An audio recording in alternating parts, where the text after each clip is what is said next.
e Orfeu é mostrado à esquerda, com a sua lira nas mãos. A literatura atribuída ao poeta mítico afirma que ele foi ao submundo e retornou. Você sabe o que é teogonia? A palavra se origina da expressão grega theosgonia, que significa literalmente o nascimento dos deuses. É o estudo sobre a origem dessas divindades. E segundo a teogonia de Orfeu, Cronos surgiu no princípio dos tempos. Era um ser incorpóreo e serpentino, possuindo 3 cabeças, uma de homem, uma de touro e outra de leão. E é claro, aqui nesse desenho simplificado, nós podemos ver que existe um aspecto curioso nessa versão de Cronos, descrita pelo poeta mítico Orfeu como um dragão incorpóreo, com 3 cabeças, homem, leão e touro. E isso vai se aproximar muito, vai se aproximar demais de um tipo de criatura que é descrita na Bíblia, uma criatura celestial, que é o querubim. A palavra querubim vem do hebraico queruv, e o seu plural é queruvim. O in sempre é plural no hebraico. O querubim é uma criatura sobrenatural, espiritual, mencionada várias vezes no Antigo Testamento. Segundo uma das interpretações, os querubins seriam anjos ou animais celestiais que ocupam a primeira posição na hierarquia celeste, logo abaixo de Deus. Na Bíblia, são retratados tendo uma cabeça de homem, uma de águia, uma de leão e uma de touro. Está gostando desse conteúdo? É uma aula do curso A Outra História do Mundo, do Instituto São Brandão. Além disso, a Bíblia também vai falar dos serafins, conforme em Isaías capítulo 6, versículo 2. Seres relatados, cada um com 6 asas, com 2 cobrindo seus rostos, com 2 os pés e com 2 voavam. Voavam por cima do trono de Deus, exaltando a santidade do Senhor dos Exércitos, conforme está descrito na Bíblia. Na Bíblia interlinear, quando verificamos a versão hebraica, a palavra serafim é saraf, que tem o significado de serpente abrasadora, significa queimar, e também serafim, serafim sendo o plural de saraf.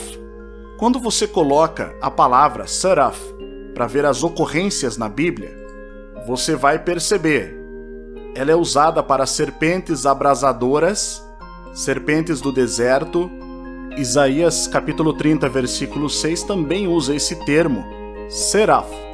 Para a serpente, vem junto da palavra uf, que significa, aqui está em inglês, mas é que pode voar. Vou clicar nela, está aqui o significado. Que voa ao redor, que voa para longe. Então está falando de uma serpente voadora, ou um dragão, e aparece como serafim. Então aqui nós vemos um ser espiritual, celestial, que é retratado e chamado de Saraf, que está também nas mais altas hierarquias celestes. Então eu acabei de mostrar querubim e serafim, 2 tipos de seres que têm aspectos que lembram a versão mais antiga de Cronos, como um ser serpentino com face de leão, de homem e de touro. Aspectos que você pode imaginar como relacionados com essas criaturas celestiais, porém em plena queda. É como a descrição de um querubim que caiu. Isso nos leva a indagar: seria Cronos um ser que desceu, que caiu, que era um querubim e vai se tornar futuramente, ao nascer, primeiramente um titã e depois a sua terceira representação, que nós já vamos ver? Então aqui nós já vimos 2 representações de Cronos. A primeira incorpórea, que é essa que vemos desenhada. A segunda, titânica, após nascer, emanar da terra, nascer na matéria. E haverá uma terceira, na forma de um velho homem carregando uma foice. Mas nós vamos ver isso depois. Essa é precisamente a representação romana de Saturno, que é a versão romana de Cronos. É o nome romano. Cronos representado, ou Saturno representado, como um homem portando uma foice. Essa é uma representação, inclusive, que está presente no Museu Arqueológico de Nápoles. E para a maioria dos mitologistas, o seu equivalente nórdico é Odin. Olha que interessante.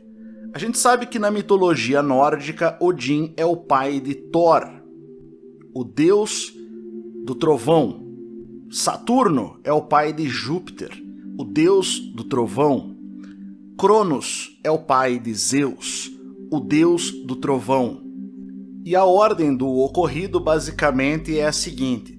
Primeiro, Saturno, ou Cronos, vem como aquele ser.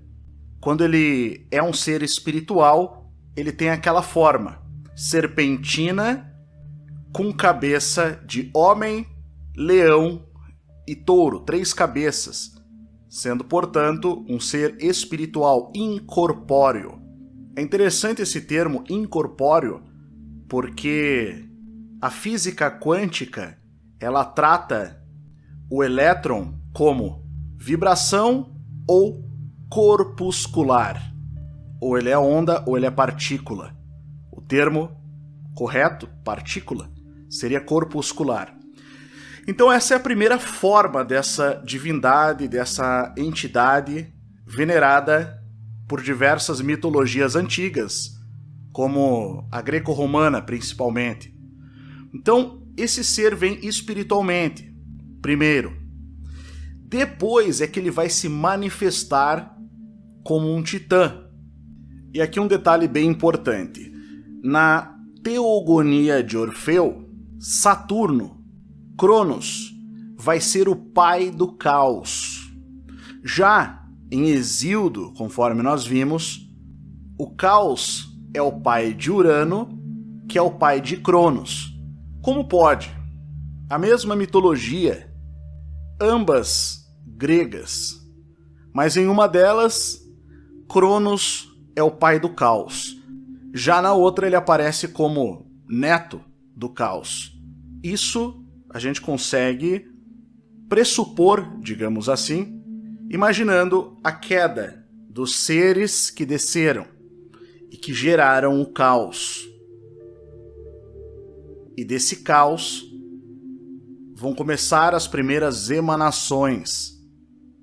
E aí nós vamos ter Gaia, Urano, Cronos como um titã.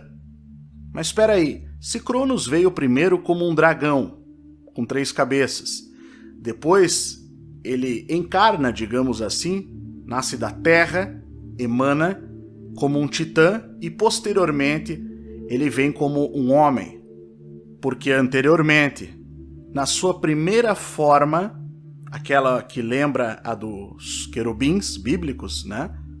É quando vai começar todo esse caos.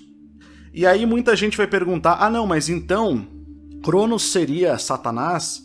Ou Saturno seria Satanás? Eu vou responder isso depois que eu concluir esse raciocínio aqui. Então, primeiramente, a forma de dragão. Aí é que ao nascer da Terra, de Gaia, ele vai se manifestar, vai nascer como um titã. Lembrando que ele era o mais jovem dos titãs, mas chegou a governá-los. Depois, ele é derrotado por Zeus. E quando ele retorna nessa figura, como um homem segurando uma foice. E é dito que ele vai então sair da Grécia e rumar para o Ocidente.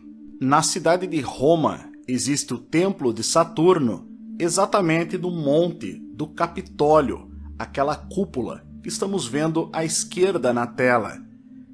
O Capitólio é tido como a casa onde Saturno vivia.